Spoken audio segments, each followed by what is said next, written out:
আসসালামু আলাইকুম গাইজ, দেখেন এই যে মেয়েটা কি লক্ষ্মী, মাশাআল্লাহ আলহামদুলিল্লাহ। দেখেন সে আমার বাসায় আসছে, হ্যাঁ মশলা বাটতেছে, চিন্তা করা যায়।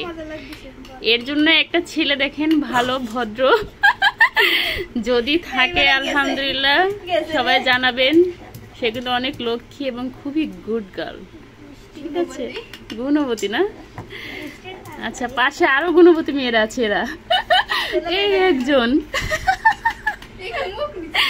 তো সবগুলোর বিয়ে দিব, সবাই পাত্র দেখেন। হ্যাঁ, আম কেমন?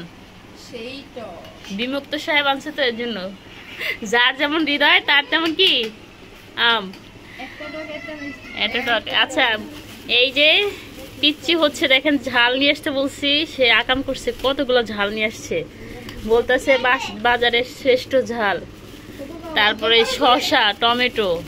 হ্যাঁ, আর এই একজন শুধু সারাদিন ঘুড়ি বানায়, ঘুড়ির কারখানা দিবে। দেখি ঘুড়িটা একটু দেখাও,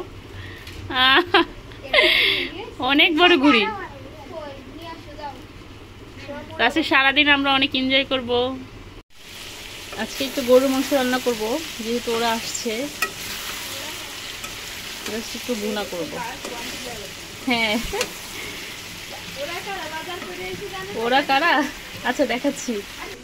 এই যে এরা ক্যামেরার সামনে আসার জন্য তারা খুব ব্যতিব্যস্ত, এর জন্য বলতেছে ওরা কারা। একটু আলু দিব রুদ্রর জন্য।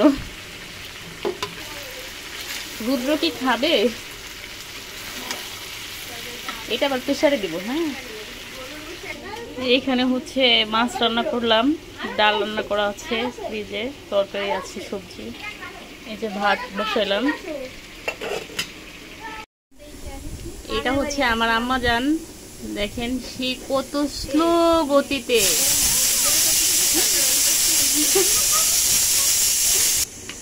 আম্মা জান, আপনি এক শসা কুটতে আজকে 5 মিনিট লাগাচ্ছেন। টাইম ধরবো? আরে কি ফিনিশিং, মনে হতেছে সে চুলা লিখতেছে। দ্রুত করেন। তুমি কি করো? এই তো উনো খেলার জন্য কার্ড মেলাচ্ছি। হাই হাই, এখন এটা খেলবা?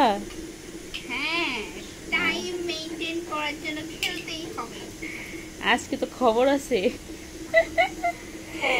আল্লাহ, দেখে আমার কটা দাও তো।